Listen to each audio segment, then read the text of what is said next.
آخر 3 دقايق حرية. وجودنا في الحياة على رأي حد أنا بحبه جدا قال لي الجملة دي: وجودنا في الحياة اللي احنا نهون على بعض. هي الدنيا كده كده صعبة، بس انت بتحاول تصمد.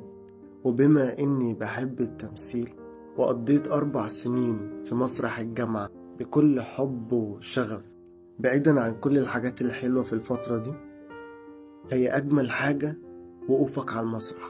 مسرح حقوق حلوان الكيان. حابب كده اسرد لكم كام قصة سريعة.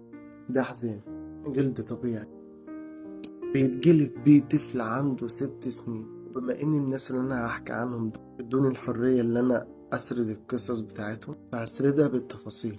والسبب 3 سنون من مشط بتاع تسريح. 3 سنون اغلى من جبر خاطر عيل صغير. بيقولي ان شكل العلامات على رجله فاكرها، ودي قصة تانية. ده جزء من الطول بتاعها.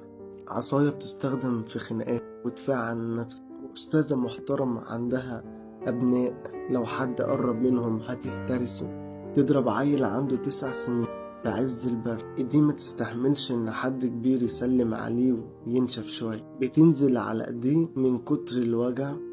بيتمنى إن هي تكون مش موجودة علشان معهوش فلوس يدفع تمن مجموعة الأستاذة المحترمة دخلته فيها بالعافية. مش هتفهم حاجة ولا تنجح إلا لما تكون جوه المجموعة. وده قصة برضه تالتة.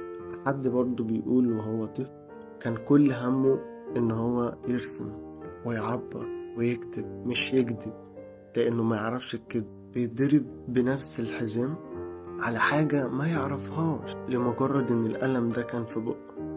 فبيسأل: انت بتضربني ليه؟ انا مش فاهم انت بتضربني ليه. ابسط حقوقه كطفل. ويكتشف في الاخر ان هو بيعمل حاجة بتعملها الكبار غلط هو كان معرفهاش. في شخص تاني بس ذاكرته كانت ضعيفة شوية، افتكر الخدمة العسكرية وانه كان اليوم بسنة والعلام بسنين، ونفس البرد بس زود عليهم ليل ووحد وغرب وفقدان النفس. مش لاقي نفس.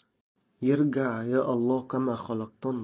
يبدأ رحلة كفاح ويبتدي حياته. كان بيتلام على حاجات هو نفسه مش فاكرها.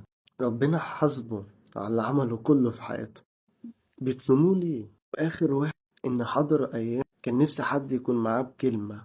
حوالي 50 واحد بيتحدوه إنه يقع ويؤذوه بالكلام ويتكلموا عليه. تفتكر الناس دي كلها اللي أنا حكيتها لك هتكسر قلب حد إزاي وهي أصلا مجروحة؟